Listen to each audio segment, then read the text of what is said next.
Quand on passait près de la case du vieux, Dogo, on racontait que son ombre n'était pas simplement une absence de lumière, mais un compagnon ancien, un protecteur qui s'était couché à ses pieds le jour de sa naissance et qui n'en était jamais parti.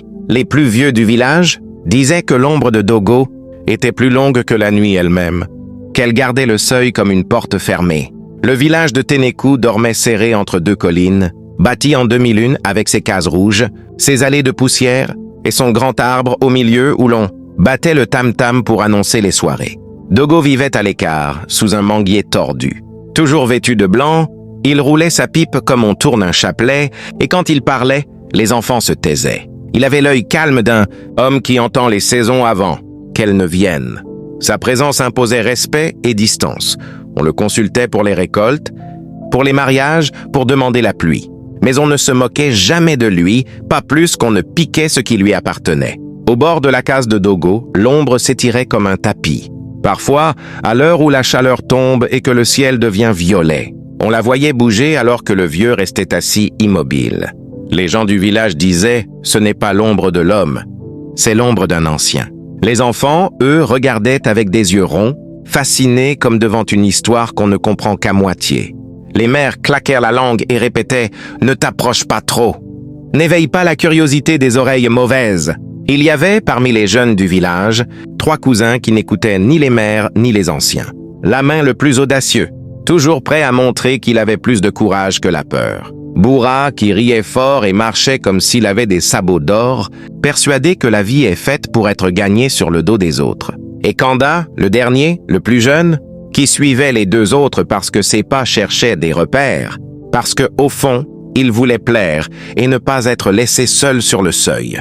3 têtes brûlées, inséparables, qui valaient mieux qu'un troupeau de cabris quand il s'agissait d'embêter le monde. La sécheresse avait morcé la terre cette année-là, et les récoltes n'avaient pas été généreuses. Les choristes sur le sol semblaient compter des dettes plutôt que des bénédictions. Le ventre des hommes grognait. Les parents des 3 garçons, déjà fatigués, tenaient leur compte avec des yeux ternes. Les conversations au marché se transformaient en soupirs. C'est dans ces habitudes d'angoisse que la folie de la cupidité pousse comme un liseron sur les murs. On dit que la faim aiguise l'esprit. Souvent, elle n'a fait qu'aiguiser la convoitise. Un soir où la lune n'était qu'un petit bout de calebasse, les 3 cousins se retrouvèrent au creux d'un vieux capoc. Les murs des cases semblaient respirer, et les étoiles pendaient comme des lampes. Ils chuchotaient, parce que chuchoter rend la transgression plus proche, plus réalisable. « Dogo est vieux », dit la main d'une voix basse. « Son ombre est grande, mais est-ce qu'elle le protège encore? Et puis, regarde nos parents, ils ont tout donné l'an dernier pour la fête et la terre n'a pas payé. Peut-être que si on avait un peu de cette force, on pourrait... » Bourra claqua les mains. « On la mettrait dans une poterie, mon frère. On la mettrait dans une poterie et puis on saurait la vendre en ville. Imagine, un homme riche qui cache dans son salon l'ombre d'un sage. » Kanda sentit son cœur cogner. Il avait entendu les anciens dire que « voler ce qui appartient aux esprits attire la colère des ancêtres. » Il murmura. « Et si l'ombre mord? Et si elle ne veut pas rester? » Mais la main rit haut et plein. « Tout a peur d'un garçon qui veut. Toi, Kanda, tu pleures pour rien. Nous le faisons en silence. » Ce soir, avant que la lune ne se couche, les rumeurs sur Dogo se mariaient à leur imagination. Ils avaient entendu dire que l'ombre gardait un savoir ancien. Qui la possédait, gagnerait l'écoute des esprits pendant les réunions, aurait la force pour mener un chant, l'épaule pour qu'on plaise à la fille du chef. Pour des jeunes sans moyens, l'idée d'un raccourci vers la puissance était une tentation plus douce que le fruit défendu. La morale de la case n'avait plus la force de retenir la folie. Si la faim n'avait planté ses dents dans le cœur, ils attendirent la nuit, la vraie, celle où les chèvres cessent de bêler et où la poussière se pose comme une nappe. Les étoiles, compagnes silencieuses, semblaient regarder, curieuses elles aussi. Ils glissèrent jusqu'à la case de Dogo. La lune, mince comme une lame, offrait juste assez de lumière pour que les ombres se confondent. Dogo était dehors, assis sur son banc, la pipe éteinte dans la main. Son regard se perdait vers l'horizon. L'ombre immense s'étendait douce et lourde. Les garçons avancèrent à pas de souris. La main avait préparé du charbon. Bourra avait trouvé une poterie dans l'enclos d'un voisin. Une poterie rugueuse, ordinaire, mais forte. Et Kanda portait un tissu pour l'envelopper. Ils savaient le geste qu'ils avaient vu dans un rêve. dessiner le contour de l'ombre avec du charbon sacré pour l'isoler, puis le piéger dans la poterie comme on mettrait un feu dans une marmite. Ils commencèrent. Le tracé noir crevait le silence. Les doigts tremblaient un peu, mais le cœur battait plus fort que la peur. L'ombre frémissait, comme si elle comprenait. Puis, à l'instant où ils achevèrent le cercle, quelque chose se rompit dans l'air, un souffle, un écho, et la nuit sembla retenir son souffle. La silhouette s'éleva, mince et sombre, se glissa comme une fumée parmi leurs mains, et d'un mouvement qu'on croirait invisible, entra dans la poterie. Les garçons empêchèrent les cris de s'échapper en se mordant la langue. Ils avaient réussi. Ils avaient la force entre leurs doigts. Ils ne virent pas, dans le même instant, leurs propres pieds tomber dans la pâleur de la lune et devenir sans repère. Ils ne virent pas, parce que la cupidité avait déjà bouché leurs yeux. Ils partirent en courant, la poterie serrée contre eux, sans savoir que quelque chose avait commencé à se défaire derrière eux. Ils coururent jusqu'à la case, abandonnée où ils se retrouvaient d'habitude, pour jouer aux osselets. Bourra déposa la poterie au milieu comme un trophée. La main soufflait fort, l'esprit gonflé d'orgueil, tandis que Kanda restait collé près du mur, le cœur tremblant comme une feuille. « On l'a fait », chuchota Bourra, les yeux brillants. « L'ombre de Dogo est à nous, à nous !» La main passa la main autour de l'ouverture de la poterie. Un souffle en sortit, froid comme la rosée à l'aube. « Tu sens ça ?» dit-il. « C'est la puissance, mes frères, le genre de puissance qui change une vie. » Mais Kanda recula encore. « Je crois qu'elle nous regarde. Je sens comme un poids dans ma nuque. »« Lamin? Bourra, je n'aime pas ça. » La main éclata de rire. « Arrête ton cœur de chèvre, ce n'est qu'une ombre. » Un dessin noir qui suit un homme. Maintenant, elle nous appartient. Ce fut alors qu'ils remarquèrent le sol, leur reflet, ou plutôt, l'absence de reflet. Kanda baissa les yeux pour la première fois, et ce qu'il vit lui coupa la respiration. « Lame, Bourra, nos ombres, où sont nos ombres ?» Là où leur silhouette aurait dû tomber sur la terre, il n'y avait que de la poussière. Rien. Pas une trace de leur présence. Les lampes de nuit n'accrochaient pas leur forme. Ils étaient 3 corps debout, mais le monde refusait de dessiner leur noirceur au sol. Bourra hurla. La main devint muette, les lèvres tremblantes. Kanda, lui, se mit à pleurer comme on pleure la fin d'un rêve. Mais ce n'était que le début du cauchemar. Au petit matin, les 3 cousins sortirent de la case abandonnée en tentant de cacher leurs troubles. Mais dans le village, tout se voit, tout se sait, et tout se raconte. Une vieille vendeuse de beignets fut la première à pousser un cri. « Hé! Ce sont des enfants sans âme! Regardez leurs pieds! Ils ne pèsent plus sur la terre! » Des têtes sortirent des cases. Des femmes se signèrent.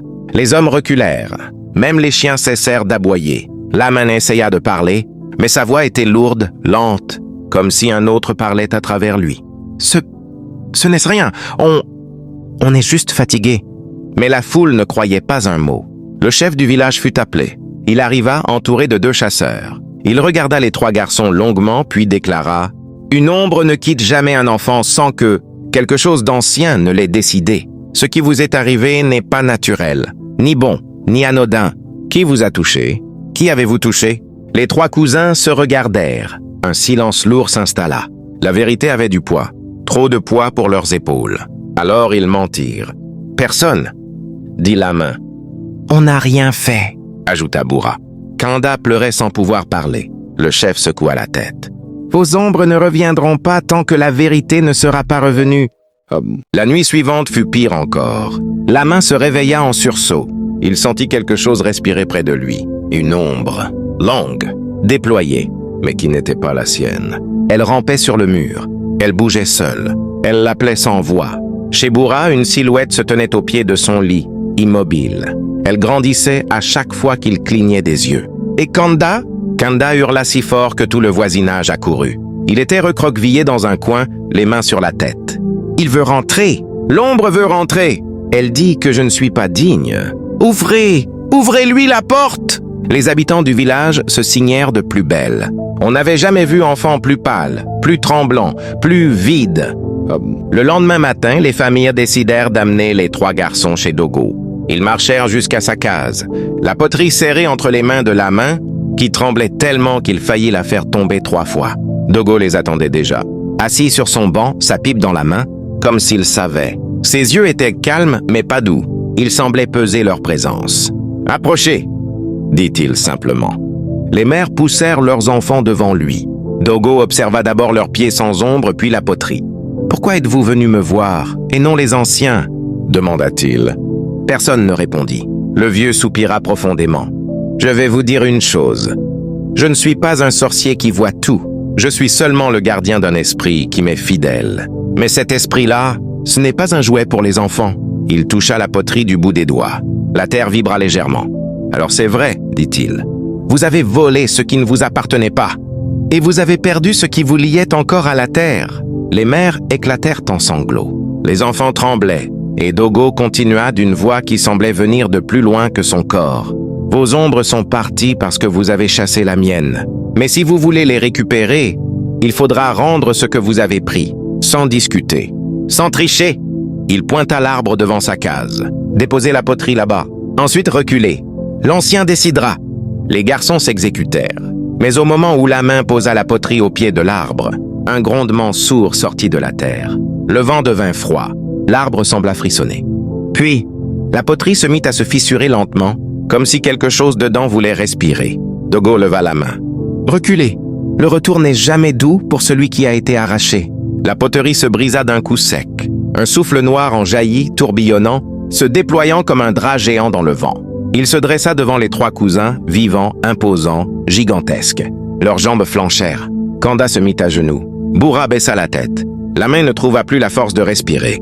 Alors l'ombre avança, lentement, et posa sa forme noire contre chacun des garçons, comme pour sentir leur cœur. Puis elle recula, laissant la terre vibrer encore. Et là, leurs ombres réapparurent au sol. D'abord floues, tremblantes, puis nettes, enfin complètes. Les mères crièrent de soulagement. Le chef remercia Dogo. Mais le vieux, lui, regardait les enfants comme on regarde une faute réparée, mais pas oubliée. « Souvenez-vous, dit-il, celui qui tente de voler la force d'un autre perd toujours la sienne. Ce n'est pas moi qui vous ai puni, c'est la loi des choses. L'ombre ne suit que celui qui marche droit. » Les trois cousins baissèrent la tête, honteux. Le village entier apprit ce qui s'était passé. Et jamais plus un enfant n'osa poser le pied sur la terre de Dogo sans y être invité. Dans les années qui suivirent, les anciens répétaient aux jeunes « Ne vole jamais l'ombre d'un sage. Sinon tu marcheras comme un fantôme jusqu'à la fin de tes jours.